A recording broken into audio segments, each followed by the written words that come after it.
Hi, Tanisha. Welcome to the Federal Interview. Uh, for all those who don't know, today we are joined by 16-year-old chess prodigy Tanisha Boramanikar, who is from Aurangabad and is currently the national champion for the under 16 girls section.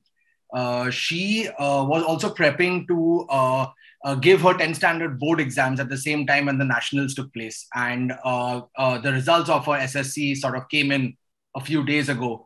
Tanisha has scored a whopping 98.2%. So first of all, congratulations, Tanisha.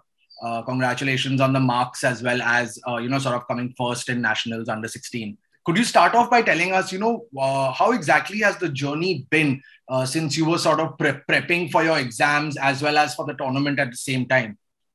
Hi, thank you so much, first of all.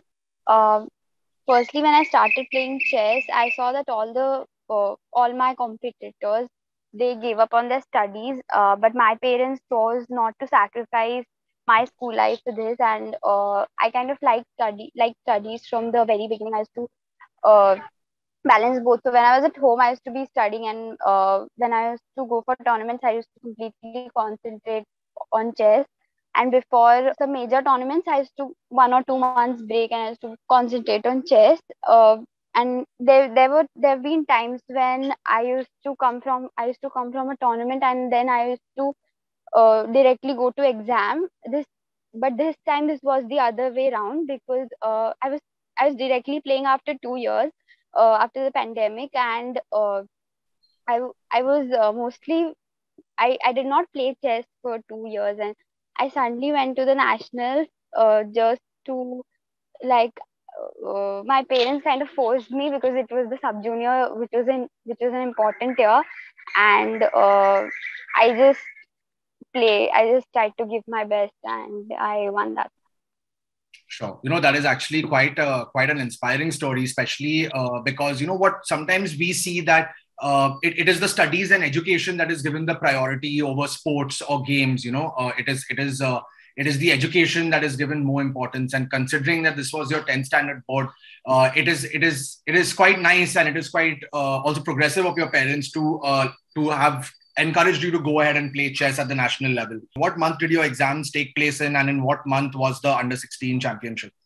Okay, so my exams were from 15th of March in 2022, and my tournament was 4th of March to 8th of March. So I had like 1 week hardly, and I completed my practical exams on 3rd of March, and I ran to the airport to catch my flight. Honestly, I just went and played, and I was not expecting anything from myself I was playing after 2 years. So I was like, even if I come in top 10, it's all right. So, but as I was not having any pressure, uh, I played my natural game. Uh, I was playing freely, so there was no particular preparation for this tournament.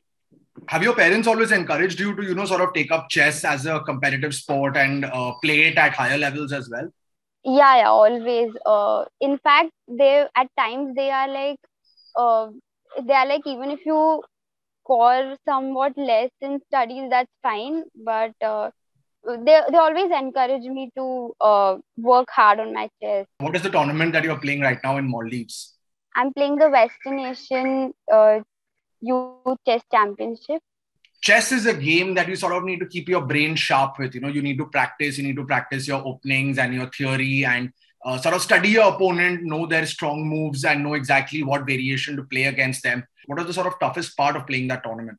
I think the toughest part was, I think, to believe in myself that even after not playing for 2 years, I can still compete with them, and uh, I can still play my level best.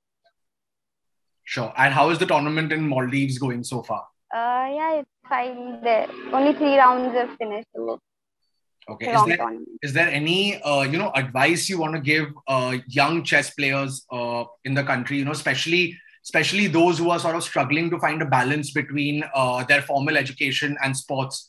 Is there any advice that you would like to give them? Yeah, I think I always believe that if you really like something, you will always time find to do that.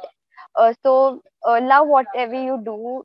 So I think I always like to play chess, and I always like to study. So it was never a struggle for me to kind of find time for that, because I really wanted to do both. I really wanted to balance both. So I would really recommend everyone to love whatever you do, and you'll always find time uh, for what you love to do.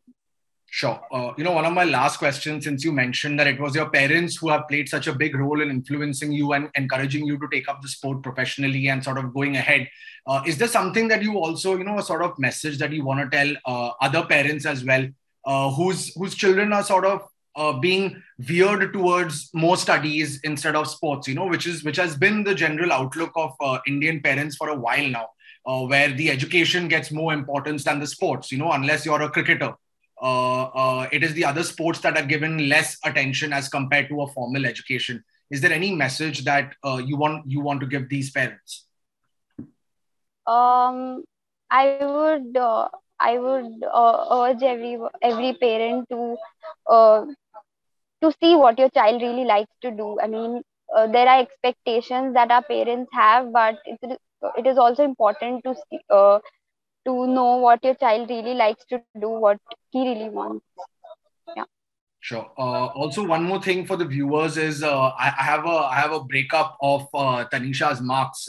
She scored a 98.2% overall in her SSC, but she got 100% in Sanskrit, a 96 on 100 in science, and a 98 on 100 in social sciences. Which is a prime example of how to sort of go ahead and balance your chess and academics. So, on that note, Tanisha, thanks a lot for joining us, and best of luck for your tournament in Maldives right now. Thank you. Thank you so much.